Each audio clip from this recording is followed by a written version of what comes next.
Samantala, kinumpirma ng Philippine Amusement and Gaming Corporation o PAGCOR na hindi rehistrado ang Philippine Offshore Gaming Operator o POGO sa Porac, Pampanga na ni-raid kamakailan ng mga otoridad.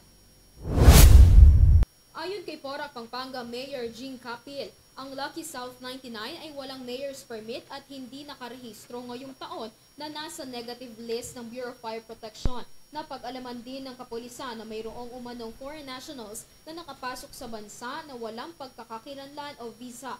Ayon kay Capil, hindi sila protektor ng POGO.